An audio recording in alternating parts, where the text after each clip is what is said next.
So, good evening, everyone, to February's Ask the Psychics. Good to be back. Hope everybody had a lovely Christmas and is having a fab new year. Absolutely delighted tonight to welcome my good buddy Lou Ann Beecher back as our special guest, all the way from the States, although actually she's on Zoom. I wish I could say she was sat here next to me having a glass of wine, but I can't. I'd I be would like, have done cheers with you if I had been. I know. Do you know what? Don't worry, I'm having one for you, Lou Ann. It's Oh, good fine. for you. Yeah. Actually, I've put it there ready for afterwards because I get told off otherwise if I sip too much. But there we go. Okay, so thank you for coming back, Lou. What's going on with you at the moment? There's a lot going on. All good. Busy, busy, busy. I am in the process of developing an online platform called Center for Mediumship. Wow. What we have discovered from polling a lot of people that are developing their abilities is that once they finish a class with someone, there's nowhere to practice without Yeah. reaching out. So this platform will be a place where we'll have 16 meetings a month where people can come in and do practice. There'll be a place that they can pair up with mediums outside of the platform to do practicing. And we're also going to add a weekly meditation. We're doing a once a month healing circle, bringing in experts in different areas to help expand your frame of reference so that there are things you can bring through in a reading. So, all exciting and good things, just busy. Yeah, well, it's good to be busy. And of Yeah, course, Luann and we're working together at the lovely Colette's Polar Studio in April. We're super excited about that, Colette. Can't wait, actually. I think it's going to be Set great. program, same program every day, so people just choose the day they want to come. However, of course, there'll be different people there. So the outcome to every day is going to be probably vastly different. But yeah, so exciting. So we're looking forward to being with you, Colette, in April. I'm looking forward to that too. Can't wait. Yeah, it's going to be very exciting. Good. Okay. So, and of course, Luann and Colette will be back in the UK in September at International Yay! Mediums Week. Yay! So we're excited about that as well. I hope So Dawn let's, comes so I can give her a hug. no, no. Well, my mother's very, very super excited about it all. She went, "Oh my God, they're coming back." I went, "Yeah." I didn't manage to get them to stay away. She went, "Good." There we go. That's teasing. Good. Anyone got any questions? Let's throw open the floor. Any questions? Oh, there have to be questions. Yeah, Terry. Go on, Terry. Okay, I will. Um, can you tell me how you met or made contact with Jo and started working with her? Oh, Oh, that's quite the story. I'll try to make it brief because it's not a brief story, Terry. So I have, interesting question, Terry. yeah, I was and still am developing my trance medium. And I have a teacher that I've pretty much predominantly worked with. And I happen to be on vacation with my family in St. John in the Caribbean, of all places, lovely. And I get this message in my head that there's a lady that I'm going to be working with, that she's in the UK, that there's a book written about her, and that I should ask my friend Tony about this lady. So I brought it back to my trance circle and we kind of started talking about things. I don't have a friend named Tony. And the only thing we could come up with is Tony Stockwell. So if anybody knows Tony Stockwell, I love me some Tony Stockwell.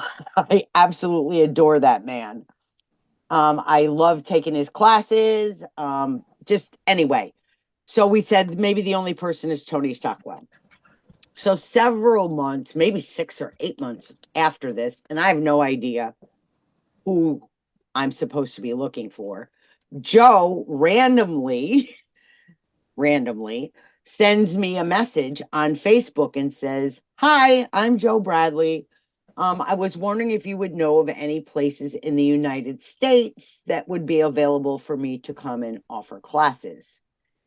And I'm thinking, well, I'm not going to respond to this lady. I don't even know who the heck she is. Why would I A mad woman. Yeah. start throwing out all my good places to somebody I don't even know? So I look her up. I find out she lives in the UK. I find out she's a medium. I find out that there's a book written about her. So I tell my circle, we all crazily order Joe Bradley's book by, is it Norman Hutt that I wrote the thought the book? sales went up that month. Yes. I tell you, in one day, there would have been 6 of them. So we order the book. We get the book. Well, other people in the group got the book the day before I got mine. And I'm getting these messages. Have you got your book? You got to start reading it. I'm like, I don't get it till tomorrow. Go right to page 11. I'm like, okay. So the book comes. I go to page 11, and Joe's talking about her beginning of her mediumship journey, going to the College for Psychical Studies and not knowing who to study with, and runs her fingers down the page and stops at Tony Stockwell. I think that's how the story went. So anyway, she goes to study with Tony Stockwell. In the back of the room, and Joe can clarify if I'm wrong on this, are pictures of different mediums or There's just different... one picture that hangs in that room of Oh, there's only one. There's only yeah. one? Yeah. So apparently Tony Stockwell was a little bit baffled because he normally teaches in a different style classroom, and this was more like the auditorium style. Couldn't It was figure the out lecture hall. And he lecture said, hall. we never teach in the lecture hall. Why have I been given the lecture hall for the classroom? But it was the only place that Dee Dee Holmes' portrait hung. And that's the person I've been working with in my trance development. And so it's like, okay, he's related to Joe. I'm working with this guy. And that's how the pieces came together initially. We didn't actually meet until probably 4 years later. Yeah. Because the pandemic hit. Joe was supposed to come to the United States, and lovely COVID changed the whole world for a while. So when I went for International Mediums Week at Hope Spiritual Center last September, it was the first time I actually got to give her a hug, even though we had been online for a few years. So that, Terry, is believe it or not, the Reader's Digest version of how we met. That's really good. Thank you. All guided by spirit. Very interesting. Very fascinating story. In the meantime, also what happened in the UK was a girl fell into a trance in front of me. And this would have happened before Lou Ann got her messages. And so we'd just come back from the Spiritualist Church, and we'd gone into my lounge at home, and we were having a coffee and that.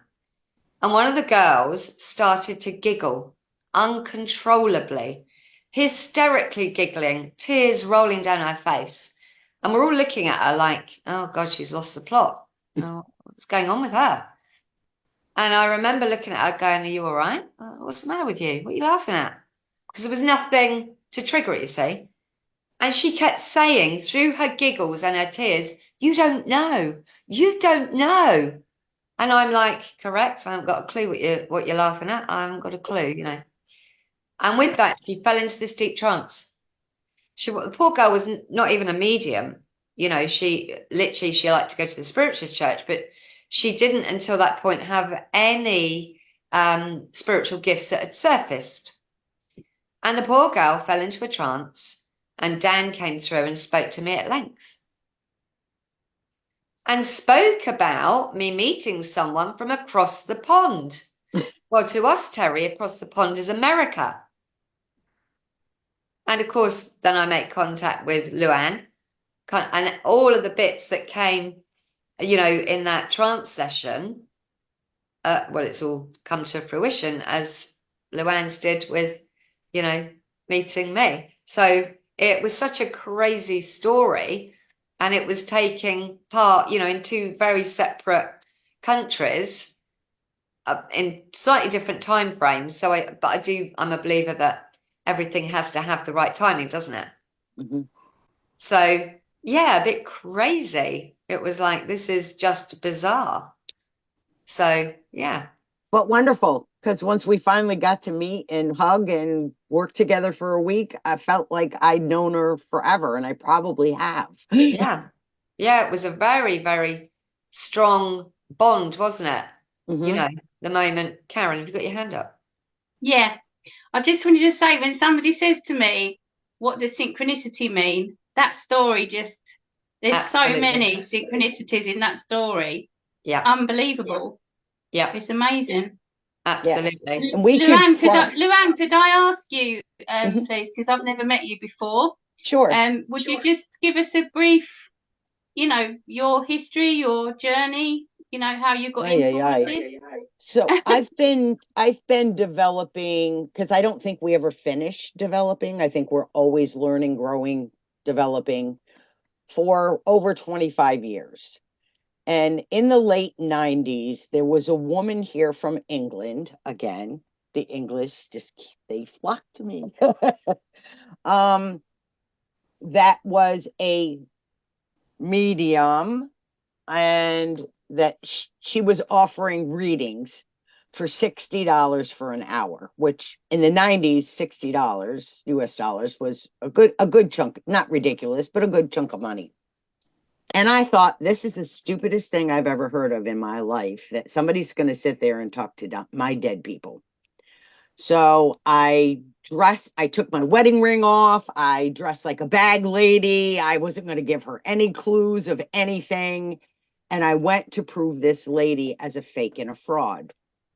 And so I sat there, and she's talking about some man named Carl. And I'm thinking, yep, I knew this was a bunch of hooey. I don't know anybody named Carl. She's like, he's of German descent. He's surrounded by women. And I'm thinking, lady, you don't know what you're talking about. And then she went on and started talking about my grandmother. Now, the things that she started telling me about my grandmother, some of them were things I didn't even know myself. She talked about my grandmother doing tea leaf readings and that I should ask my mother about it. And I didn't know anything about it. That all turned out to be true about the tea leaf readings. But there was a moment in it, and I call it the healing moment, when somebody gets a reading and there's all of a sudden this realization of the person they think is dead is not really dead. And I just remember feeling, pay very close attention, because something magical is happening right now. And so she brought through my grandmother, and it was a lovely session. And as we're coming to the end, she says to me, my dear, you are a medium yourself. And I'm like, I don't think so. I don't even believe in this stuff. And she said, there's a whole band of people in the spirit world that are waiting to work with you. You're just waiting for you to open the door. And I said, no, thank you. Not my thing, but thanks for letting me know. I go home that night. I tell my husband, I may have thrown away $60 today, but before I tell you what I spent it on, I need to ask you, who is Carl? And my husband said, that was my grandfather. And I said, okay, was he of German descent? And he said, well, I didn't know him that well, but he lived in Massachusetts, but I believe that his ancestry is German. And I said, okay, why would he be surrounded by women? And he said there were 9 children in the family, and he was the only boy. And that made me go, okay, something's happening. So I started reading books and kind of reaching out. And the lady's name was Irene Netterman. She had studied under Gordon Higginson. She was friends with Mavis Patilla, if anybody knows Mavis Patilla. She would tell me stories about Gordon, and this is before internet, and I would be like, Gordon Schmorden, whatever. Now I wish I'd written down every single thing she said.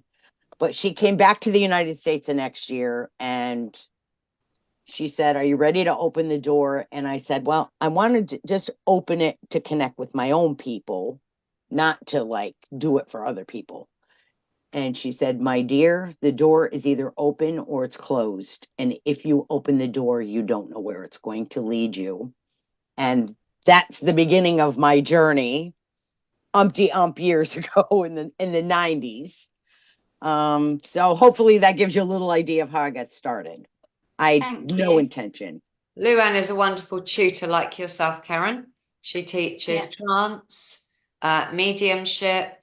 You do healing. She does physical mediumship.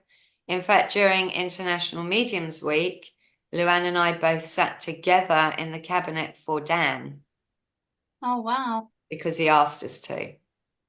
So, yeah, we had a pretty nice time, didn't we, Lou? We did. And, you know, this is all stuff like you can't make this stuff up. No. If I could tell, it would take me hours to tell you how over the last, I think I'm on my 8th year now of working with Dan.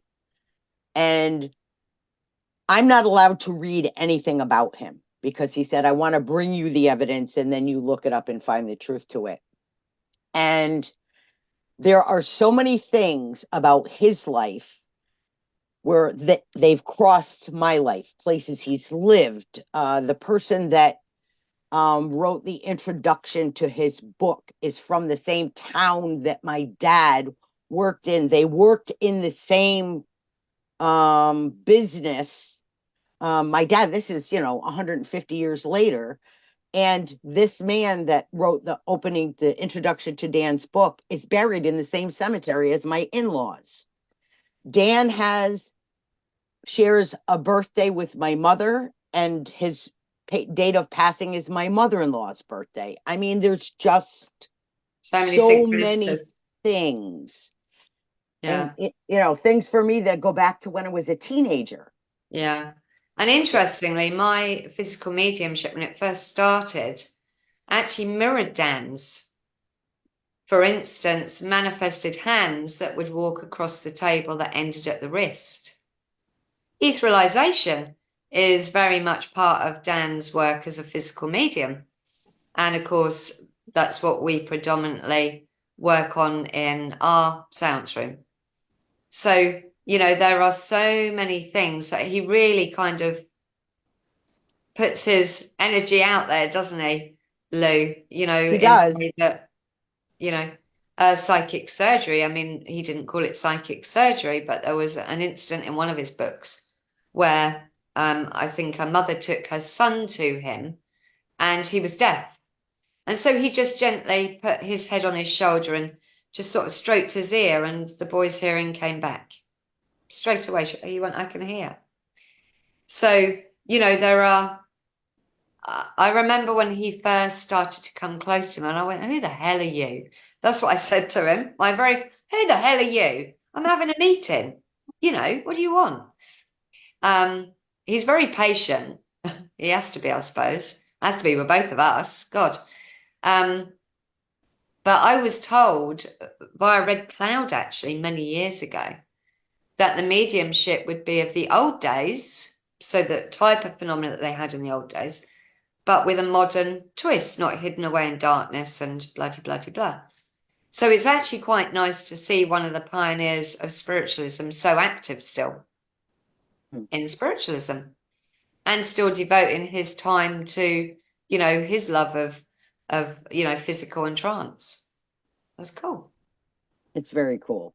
Yeah, very Amazing. cool. Welcome to the group, John Clark Allmark. Hi. Anybody else got any more questions? Gosh, you're quiet. Oh, I Terry. suppose I have, if you've got a second. Oh, okay, go for it, John. We'll come back to you, Terry. Okay, I'm developing my abilities slowly. Good. I seem to be completely stuck in contacting my guides and wonder if somebody could give me some advice, please. Are you not booked into my workshop? Yes, I am. Okay. So one would assume then that all questions will then be answered. Oh, that's a bit of a challenge there, John. I don't know, maybe, but I'm just feeling completely stuck at the moment. So, Well, the workshop isn't too far away. no, it's only the end of the month, isn't it? So I'm going to take you through a series of different exercises. So let's see if that will bring forward the fruits that you're looking for. Lovely. Okay. Okay, question answered for now. You know, I have to say though, I think sometimes we have, I don't know if you want to call them expectations, desires, whatever, or an understanding that may be faulty about what connecting with your guides is supposed to look like. What is it supposed to feel like? Yeah. And it oftentimes doesn't come in the way that we think it's going to come. Yeah. And I'll just give you, John, a brief story about one of my guides when I started exploring and working with guides. And my chemist guide, so that's the guide that works with the physical body, and also actually can be very much there and present when you're doing trance, physical, those kinds of things. I couldn't really get anything about, I knew it was a woman and I couldn't get anything. And the only thing that popped into my head as a thought was I lived on the border of Zimbabwe and Mozambique. And I thought, well, that's interesting, but I couldn't tell you anything about Zimbabwe or Mozambique. I think they're in the same country. Geography is not my thing.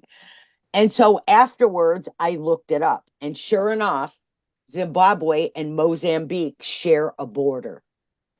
So that's the kind of thing, the random thought that comes into your head that you might dismiss. Now, that's kind of specific, but sometimes they're not that specific. And if it's something that you might have some knowledge about, you dismiss it as your own mind.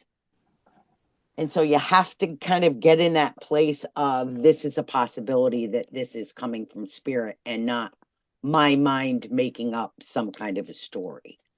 So I don't know if that helps you at all, but you never know what's going to happen.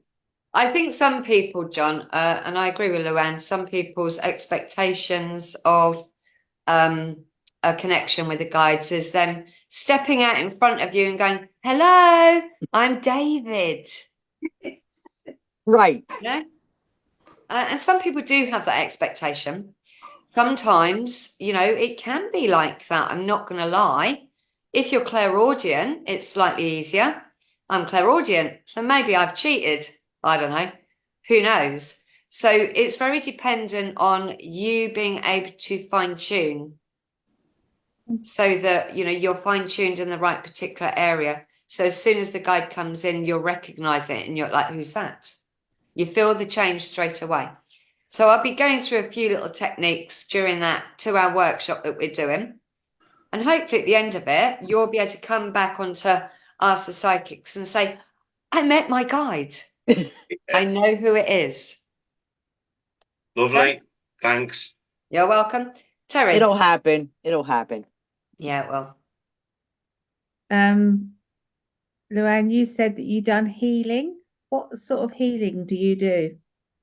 Okay, so originally I am a Reiki master, so you know, you just don't know how life's going to turn out because when they talk about healing back in the day, again, we're going back to the 90s, early 2000s, and I'm like, yeah, I'm not doing that stuff. That's ridiculous. I mean, not my thing. Not that I don't believe in it, not my thing. And I had a friend that was teaching Reiki, and she was like, oh, you got to sit in, you got to get Reiki 1 certified. So I did. I liked it. And what I found is as I began to work with the energy, it became stronger. So then I did Reiki 2, and then I became a Reiki master. And for a long time, that's where my healing journey stayed for a long time. Then a man by the name of Robin Hodson, who is the president of the International Spiritualist Federation, taught a class on trance healing. And I really enjoyed it. I loved the idea of just being there to help and support the healing that the spirit healers were doing. Because it took my I think with Reiki and in all healing, maybe, you want a desired outcome, but we have to realize that we're not in control of the outcome. But with Reiki, because I was the conduit for the energy, if it didn't work well, then I felt like somehow it was my fault, even though I know it's not. We're human. That's what we do. With trance healing, I could step out of the actual healing part itself because it's spirit healers that are doing the healing. I'm just there to support and help hold the space for that healing to happen. And I will tell you, I have seen many miracle healings in the last 3 or 4 years that I've been doing trance healing, one being my grandson. My grandson had a medical emergency almost 2 years ago. He went into sepsis and his body just shut down. And in the process of things that were going on with inside of him that they didn't realize, he lost all of his small intestine. And he was 9 years old. And he was in a coma for 20 days. I mean, I won't go into the whole thing, but there were people, healers, trance healers, that for weeks sat twice a day. I could not believe the outpouring. And I think a lot of it was because it was a child. And for some of the people, it's because they were people that I had worked with before. But they did healing for this child twice a day for weeks on end. And we are at the point now that he is so healthy that the last thing, I don't want to say holding him back, the last hurdle to overcome is a stomach tube. They call it a G tube. And they stopped that feeding in December. And if his body has figured out how to get nutrients without the small intestine and his blood work is good, they will take that tube out. And the only thing that will remain is the scar. He had 7 surgeries in 11 days. Wow. Every time they hoped to save his small intestine, but in the end, he lost almost all of it. So I've seen, and it's just one story. I feel so blessed to be able to do trance healing because I feel like I've seen so many miracles. And a lot of people, if they see 1 or 2 in their life, they feel blessed. And I've seen, honestly, dozens of people that were on the brink of death that have been healed through trance healing. So hopefully that answers your question. I'm sorry if I went Thank you. over a little bit. No, that's Well, that's thank really God your interesting. grandson is now on the Pardon? mend. Thank God your grandson is now on the mend. Oh, he is mended. He is mended. Yeah. Yeah, he's playing soccer. He's nonstop talking, It's Oh, fabulous. excellent. Does that answer your question, Terry? Yes, thank you. Cool. Anybody else got any questions? Yes, Karen. I very rarely meet anybody else that does trance healing. I do trance healing. And yeah, it's a miracle. I love it. And I love that it's not me. I just feel like I'm a vessel being used. But I love to be able to help people in that way. With me, the way it works is when the guides blends with me, they take me on a visual journey inside the body. Is that what happens to you? Yes, it's almost like my mind moves to the side and becomes an observer of whatever's happening in the healing. But I'm not directly involved in the actual healing itself. That's how it works. Yeah, exactly. Yeah, same. Yeah. Okay, good. Oh, it's amazing. So nice to meet somebody exactly the same. Yeah, it's brilliant. But I've Who knew, over right? the years, I've had so many a miracle. Even seen cancer disappear. Lady had it all over her lungs, and I see it as black mass or black dots. But her lungs were speckled with black dots. And I went every week, even though she lived miles away from me. I went every week and made sure I worked on her. Let them, just be a conduit for them to work on her. And I watched it shrink and shrink and shrink. And she was terminal when she was diagnosed, and it went, and she got the all clear, and it was just a miracle to see that happen. They are miracles. Yeah, amazing. Absolutely Amazing. amazing. Amazing. Fabulous. Thanks, Karen. Dawn. Thank you. Yeah, I wanted to ask again about the guides because I've read that you have a guide from before you come to the earth plane. So how do you distinguish between that guide and others that are coming in? Well, it's all about vibration. But do you know what? Most people, unless they are destined to be mediums, psychics on this earth plane, never really are aware. Although some occasionally might say, I've never felt alone. So maybe on some level, you know.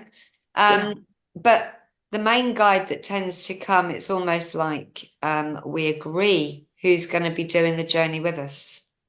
Right. And then, of course, we're born and we've got flipping amnesia, haven't we? We've got a clue who's with us because we've got amnesia and that's the way it's supposed to be. And so they kind of have to make us work.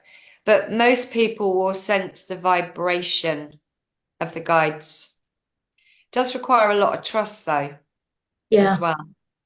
Confidence that, you know, making it up, confidence that it really is happening, confidence that you are able to feel the different energy for yourself. Do you know what I mean? And a lot of people actually lack the confidence.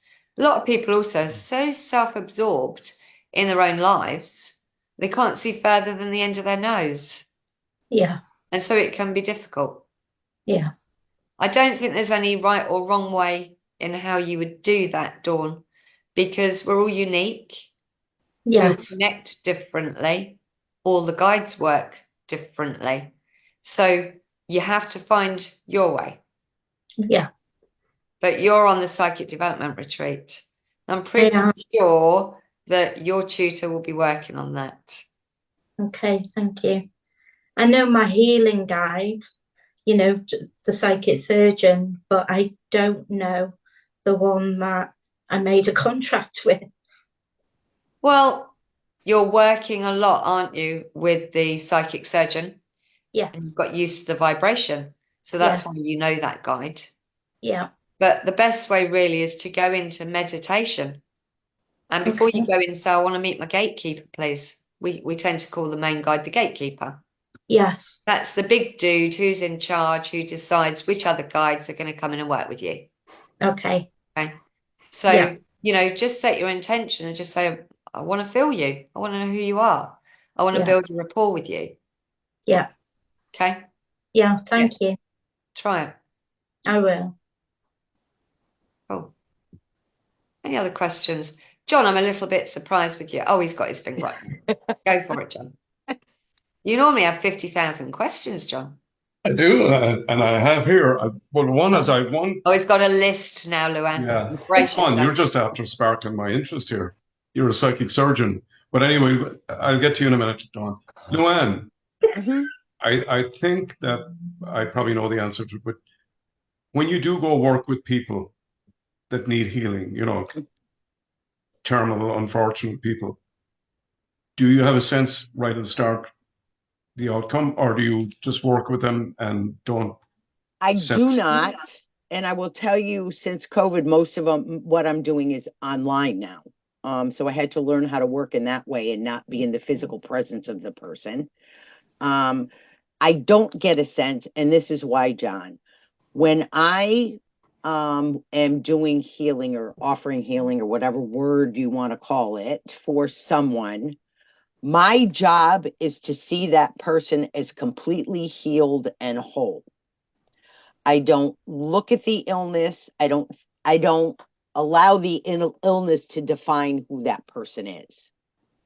My job, in my understanding, is to see them after the healing has happened and they are completely healed and whole again and healthy. So I personally do not get a feeling.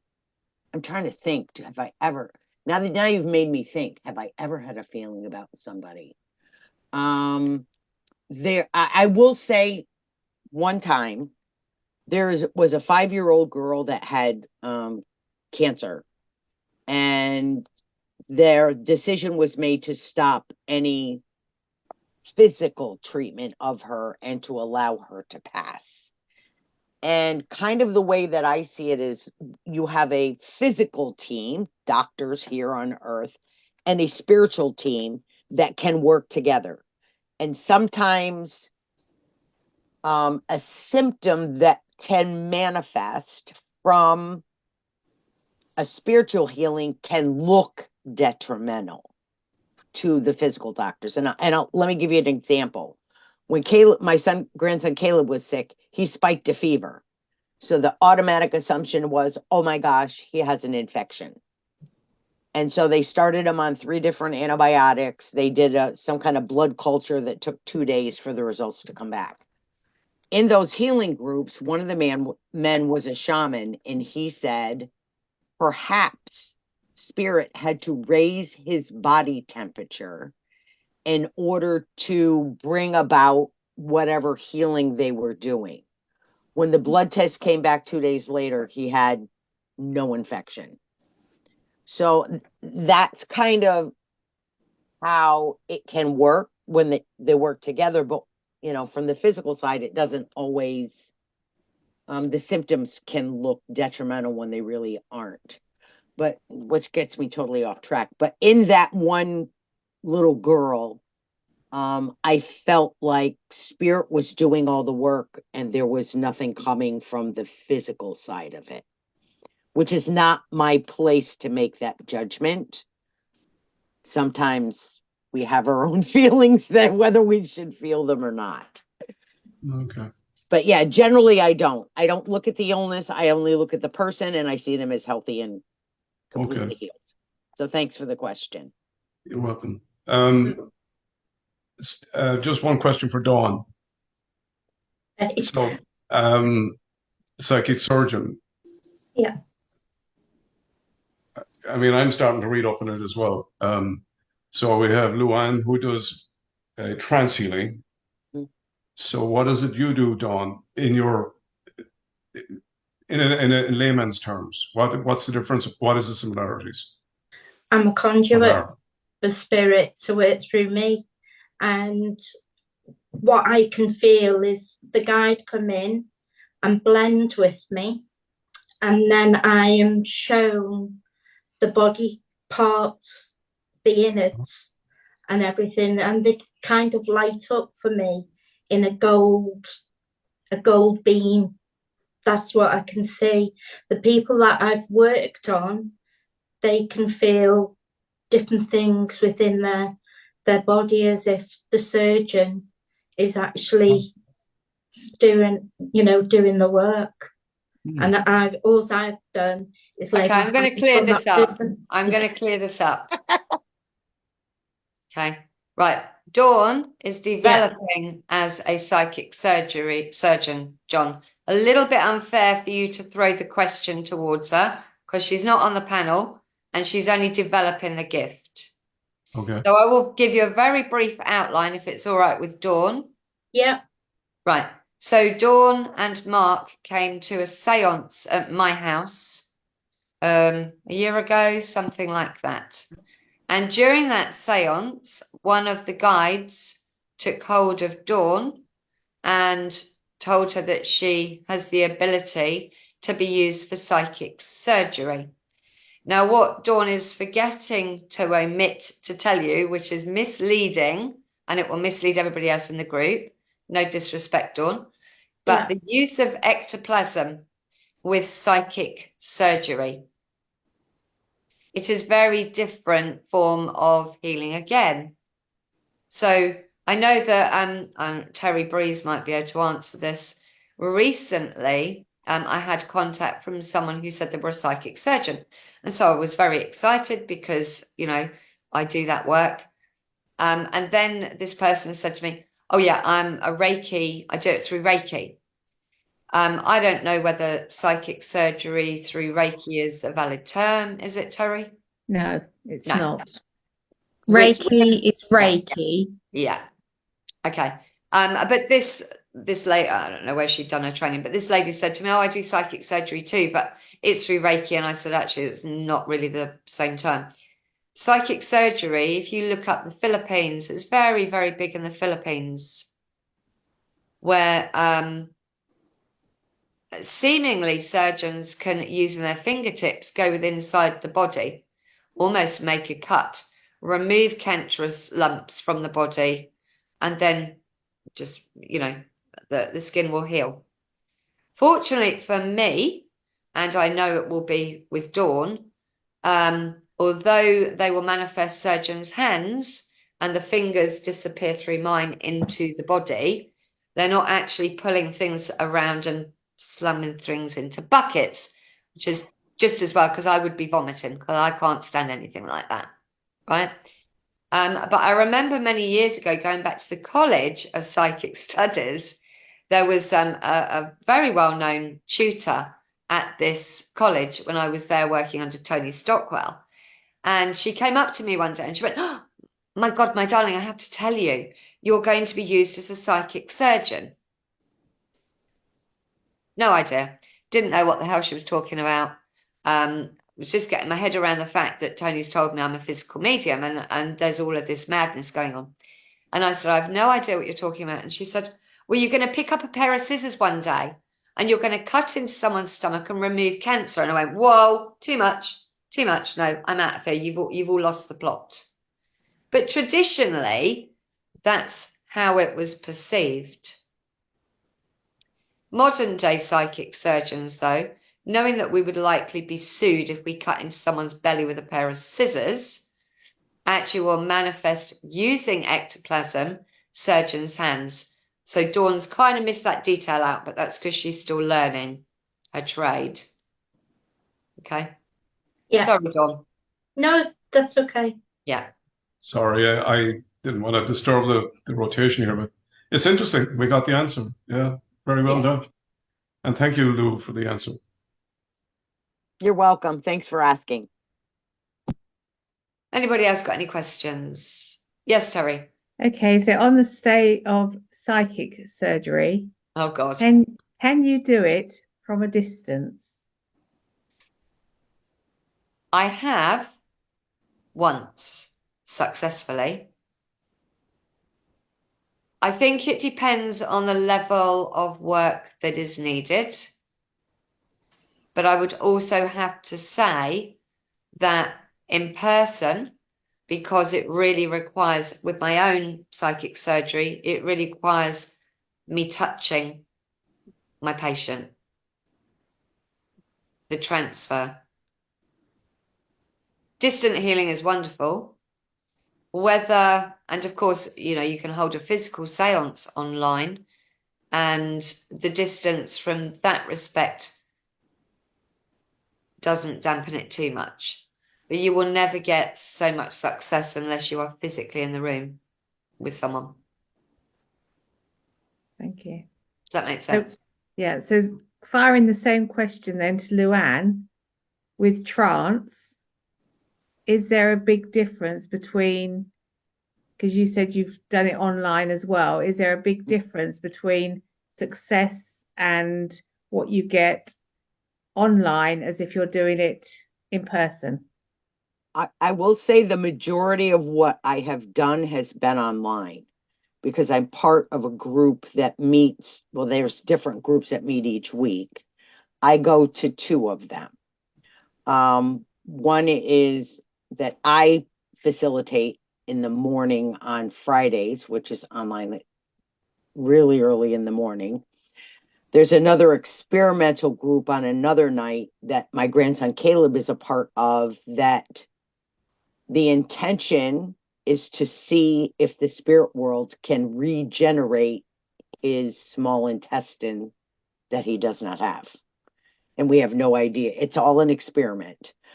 I think from the healer's perspective, it's really nice to be in the room with the person that you're working with. Even as Joe said, doing physical seances on Zoom, it can be done, but there's something to be said for feeling the collective energy of everyone in the room. Even if it's just myself and the person that's not feeling well, things are more palpable to me. So can it be successful? Absolutely can be successful. I've seen it dozens of times. I personally like being in the same space if I can. But there's a beauty to these online things on Zoom or whatever thing you're using, is that people, even this today, people with a common interest can come together and ask questions openly, and we can openly give answers. And that's not something I can do even, day-to-day conversations with friends and those kinds of things. They would never get it. They just won't get it. I think one of the things that we need to clear up a little bit, teaching trance and physical and doing trance and physical myself, online trance is much more adaptable, because if you were physically, it's still, Lou Ann's right, having people physically in the room is much more energetic and it's beautiful and the power can build a lot quicker. But with physical mediumship, the technology, everyone is sitting in front of a laptop. Everyone has got their light on. Technology, laptops, lights, it's all a drain on the circle energy. So yes, you can have a physical circle online, but it will never be like it would physically sitting in a room where you don't require a laptop. So that's not draining energy. Yes, you'd have a light on, but you would physically have the other circle members sitting in the room too. So you need to take away some of the technology and bring in the energy from physically being there. With trance, trance is much more an individual discipline. You don't require a circle for a trance medium to develop, but you do require a circle for a physical medium to develop. So there's big differences. So trance absolutely works beautifully online. I teach trance all across the world, as you know, online, and it doesn't hinder the development at all.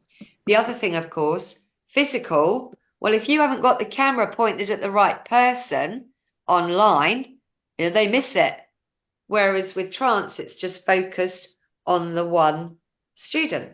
So there are big differences in the way that these disciplines need to be conducted, I'd say. Does that make sense? That makes sense, Lou? Yeah.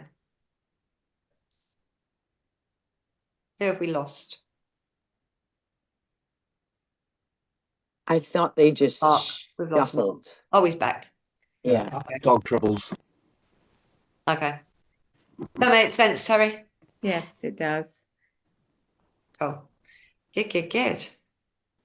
I don't know how. Can I just add to that as well, Joe? Of course. With trance healing, I'd never done it distant before, but I was asked to do it once when a friend of mine's mother-in-law was in hospital, and I thought, oh well, let's give it a go, see what happens. And the way I saw it differently, as when I do trance healing, when a person's with me, the guide will blend with my energy. I can feel them stepping in, but this time I didn't feel that. I felt them leaving and going to the place where it was in a hospital. And when I did it, the friend of mine was actually in the hospital room at the time with the mother-in-law, and she described my guide perfectly. So he was there doing the work, but I could still see what was going on. Yep. As though I was in the room as well. Does that make sense? Yeah, it does. And the other thing, of course, we do is trance rescue. I have a trance rescue circle.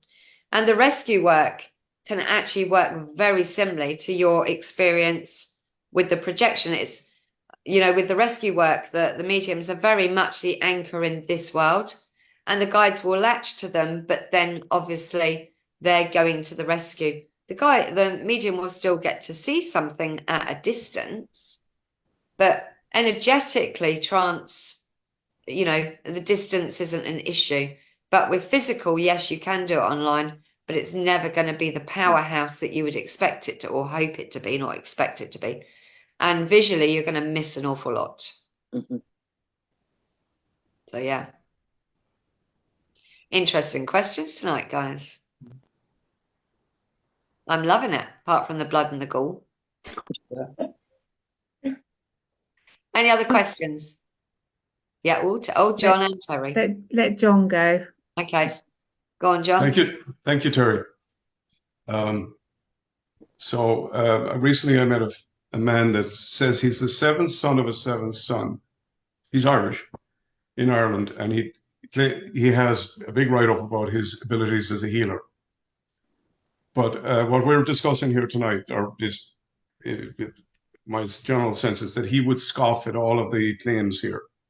He says that you can only be the seventh son of a seventh son and inherit these healing abilities. And all right. What do you think of all that nonsense? Or what do you think to that? Just because I think he's if Irish, I believe that, my grandson might not be alive today. That's what I think. I think we all it's more probably ego-led, isn't it? Yeah, more ego-led. One word, ego. Yeah. Yeah, but is the point that I suppose I'm trying to get at is obviously I didn't accept what he said, but the thing was that he's not accepted either in life by mainstream and certainly the medical field, but he still has a niche that he claims is true. And that's the same. There's lots of people who claim that he has healed their knees, backs, sort of ailments that people get when they get older. Right. So his ego is not interfering with his ability to heal, it seems. No, I think he can. He probably has healing abilities. I think where I would differ with what he has to say is that's not the only way that someone can be a healer. Okay. I mean, I would have no chance of being a seventh son of a seventh son. Yeah. Which means, I wouldn't have a chance to be able to do God anything. for that. I thought you was trying to tell us something there, Lou. Nah, we'd have to change your name to Louie. You know what? I've been Louie or Lulu my whole life, so who knows? But I think, he may have extraordinary healing abilities. Does it have to do with him being the seventh son of a seventh son? It's not for me to say yes or no, because I don't know. But that doesn't exclude everybody else that does healing if you don't fit into that category. Of course. All right. Thank you. I mean, I'm the type of person that if he said to me, well, I'm the seventh son of a seventh son, I said, good for you. Move on. If he wants to believe that, then that's his right to believe it, really. Okay. It's interesting. Gordon Smith is the seventh son of the seventh son, I believe. I didn't know that. Oh. Yeah, I believe he is. And of course, he's a wonderful medium. I've met him a couple of times, and lovely, lovely man. No ego there at all. But it doesn't state because everybody else isn't the seventh of the seventh that they have no ability. So, the person you've been watching is using that as healing.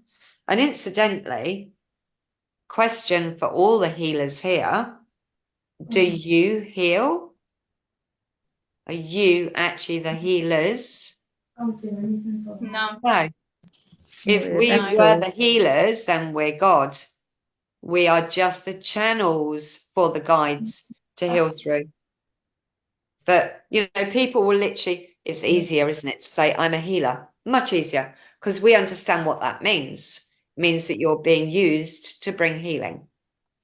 But to someone who would be quite literal, what do you mean you're a healer? Oh, you're making claims then that you're God, are you? So sometimes it's just coming down to wording, terminology. That's what I think. A good question, John. Mm-hmm. Terry, what was your question? My question is to do, like, if you're doing Reiki, you're always supposed to have permission from the person before you heal. Is it the same in psychic surgery for Joe? And then on to Lou, is it the same in trance surgery? Well, psychic surgery, yes. Otherwise, they'd be pulled in or dragged in screaming and kicking and slump on my table. So I think if they didn't want to be there, I'd probably know about it. But you did say that you have done it from a distance. Yeah, but that was with the permission. The woman phoned me up and asked if she could have psychic surgery. And I actually said to her, I make no guarantees anyway whether they can help you. I have even fewer guarantees with it being at a distance. But in actual fact, quite a miracle happened that day for her. Did I perform that miracle? Absolutely not. No. No.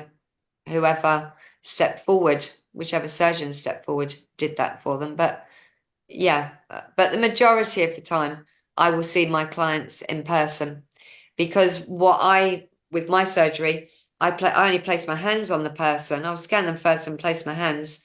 And as soon as I touch the person, it's like my hands are super glued. I cannot take my hands off of them until the surgeons have finished doing what they're doing. But if it's in a red light, you very often will see a surgeon's hand manifest and then shoot through my fingers and into the body. And then when they finished, the hand comes back up through my fingers and then just dissipates. So, but like I said, I've only ever done that, been used in that way once online. So, Lou Ann, the trance aspect of it. I always ask permission. Always. I have worked on people who were in a physical state that they could not communicate, but it would be with the permission of somebody that has a voice to speak for them, generally a relative. The only time that I've done healing without permission is more for an area. As an example, if there's a national disaster somewhere, I might offer to sit for healing for that particular place, but not individuals. No, I need permission from someone first. And for the groups that I'm in, I have to have written permission from that person or somebody that can speak for them.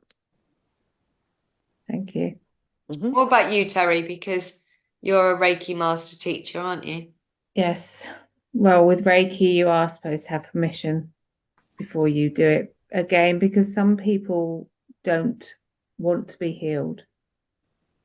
And people always have the feeling that everybody wants to be healed, but you do have people out there that don't want to be healed. Yeah. Yeah. But then we do also say, yeah, if somebody's asked who's a close friend or something, can you send healing or can you do healing on somebody, you will do it for them, won't you?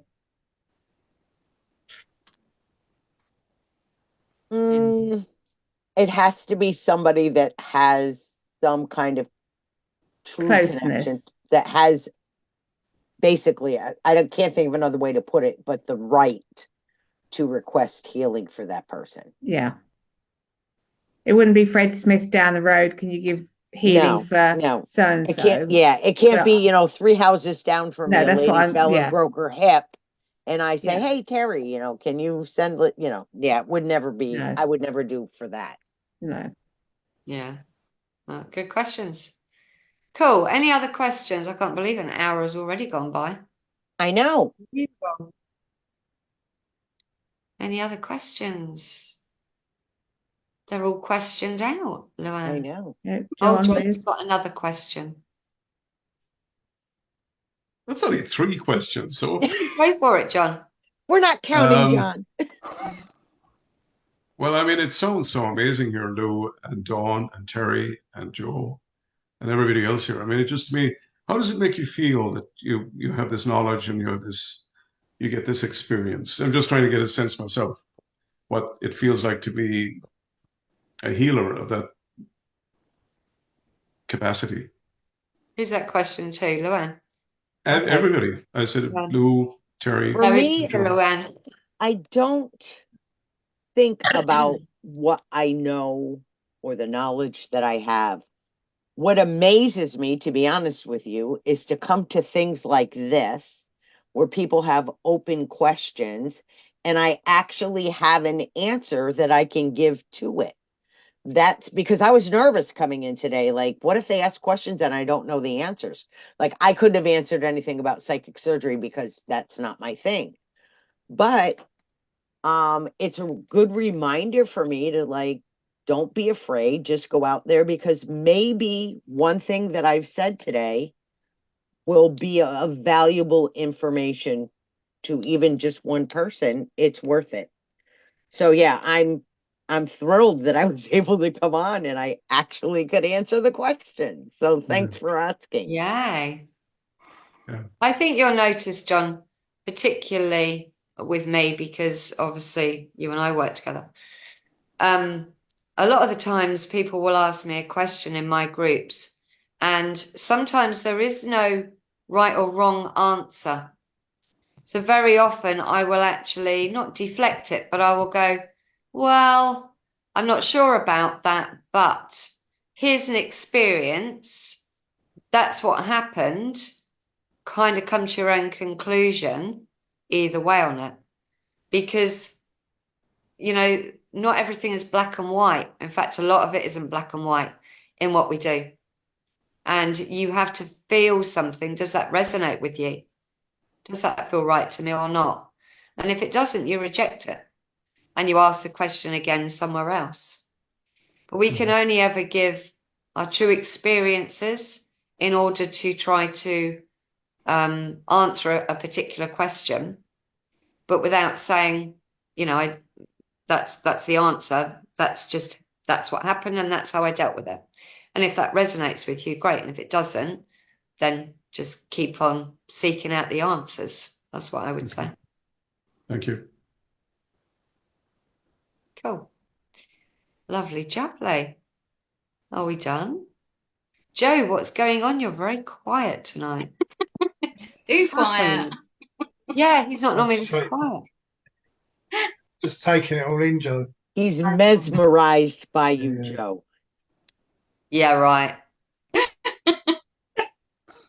I thought you'd have that pony hitched up to the trap ready to take me back out again. I loved it. I was a nightmare on that. Oh, you loved it. That I video was did. amazing, wasn't it? I did. I was whooping as we were going around the corners. I was like, and he stopped. I went, why have you stopped? He went, you're getting off. I went, what? What do you mean I'm getting off? Yeah, I had to Thank let God for somebody that. else It bruised all go. my arm. Bruised all my arm, you did. Yeah, right. That weren't me. I think that was somebody else. But yeah, so cool. Anybody else got anything at all before we close the session and give Yeah, our just one quick question for Lou. Edgar Casey, is that somebody you've read and looked It into? is not. No. I mean, I know of him, but and you know what's really interesting, Karen? I'm 3 hours away from the Edgar Casey Research Center No. thing. No. Yes. I would be there. And it's one of those things, it's like, I need to go there, but you want to do everything and you can't do everything. And so, yeah, that's not anywhere or someone that my attention has really felt like I need to do that. That could always change down the road. Yeah. But yeah, no, I can't help you there. Yeah. Yeah, I Honestly, think for me, people often say to me, oh, what do you think to the Silver Birch books? I've never read them. yeah. Never read them. You know, Yeah, so I we're think all for drawn me, to... I read Edgar Casey years and years and years ago before I'd even got into, any of this work, and totally blew my mind that he could just lay on a bed, go into a meditation or trance state, and then actually see inside somebody's body. And then when it happened to me, he was the only other person in the world that I could relate to in some way, because it seemed similar to what was happening to me. It's sort of Edgar Casey come straight to mind, which led me to read more and more of his books, really. But that's why I just felt like I had a sort of some similar. Mm-hmm. Well, I'll tell you what, you come to the United States and you and I will drive to the Edgar Casey. All right, Joe. All right, you can come too. Actually, why don't you all come? Yeah, we'll all go. We'll all go. We'll make it a field trip. It'd be an adventure, can't it? It's interesting though, actually, because I think we're very often drawn to read the books, which are going to resonate with our own work. Yeah. You've proved that really, Karen, because Yeah. that's how you work, and that's how he worked. I read Dan's books once. I was told about this person who I then was told was an ancestor, and I remember going, "Don't be ridiculous! I've never seen him in my life." Well, he had been dead quite a long time, you know. So I think we're very much drawn to read because there's so much out there. You know, there are so many good souls that have walked the pathway before us. There's no way, unless you've got 24 hours a day free and not have to do any other work, that you would be able to, read everything. So I think sometimes your guide resonates something with you. Yeah. To like pick that Definitely. up, So yeah. Cool. So Well, I'm I very reading much Silence of the Lambs at the moment. I'm not going to Sorry? read that anymore. You're reading Silence of the Lambs? Not going to read that no more. No, you might get a funny thing that you do with your mouth. No. I won't be doing that again, Joe. He don't say much, but when he does, bless his heart. Bless his heart. Cool. Okay. You know what? Wonderful group of people. Lovely, interesting questions. Yes. And a huge thank you to Lou Ann for jumping Happy on to and be joining here. us and sharing her wonderful knowledge. So, Thank you. where can people see you? Can they join your online classes, Lou Ann? Yeah, we're still in the process of putting a lot of it together. If you are a Facebook person, you can look for my name, or there's a group where most of the things actually all of the things that I'm doing. I work with another medium named Allison Gannon, and it's under Spirit Communication in Facebook, and you just ask to join, and whatever you need to know is there. I'm in the process. I took my website down because it was antiquated and it needed a facelift, and then I've been so busy I haven't had a chance to rebuild it. So yeah, mostly Facebook right now. Okay, cool. And of course, come September, if you're in the UK, you can hook up with Leanne here at Hope Centre. You can also hook up with the lovely Colette at the centre, along with some other really wonderful mediums as well. Yeah, and if you're in America, over at Colette's studio, Pollard's studio. Where are you based, Colette? We're in Stamford, Connecticut. It's a 45-minute train ride from New York City, 45 minutes from New Haven, Connecticut. So we're pretty central to the tri-state area. Yeah, brilliant. Brilliant. And of course, Hope Spiritual Centre is based in Lancashire. We've got loads going on. If you need some healing, we have the wonderful Terry. If you're looking for Reiki attunement, have I got that right, Terry? I normally cock up the Reiki bit. Yeah, I'm a Reiki teacher, master teacher. So yeah. So it's level 1, level 2 attunements, is it? And masters. And master teacher. Yeah. The lovely Karen will be here in May teaching psychic development. She's doing one of the groups. So, but you've got to promise not to make me giggle this time, Karen. Because you give me a bad pain in my side called Stitch every time I work with you. She's horrendous, Lou. She's even worse than you. Honestly. And don't let Joe near the centre because we won't get a stitch of work done. I mean that in a lovely way. I think we should all just make a behind the scenes plan and show up at Hope Spiritual Center and surprise Joe and have I won't be here. I'll be away on holiday. Yeah, right. If we were there, you would come. Of course I would. Of course. I'd be holding the wine bottle ready for everyone. I need Guinness, though. Oh, yeah, Guinness. Okay. I'll make sure there's some in the fridge. There is. Cool. Do you know what? Huge thank you to everyone. This does go out and lots of people watch it. And obviously it will be on the YouTube channel as well. Please subscribe to my YouTube channel, everyone. Trying to get it out there. I'll just say before we finish, John. Thanks for having me for the first time. Very welcome.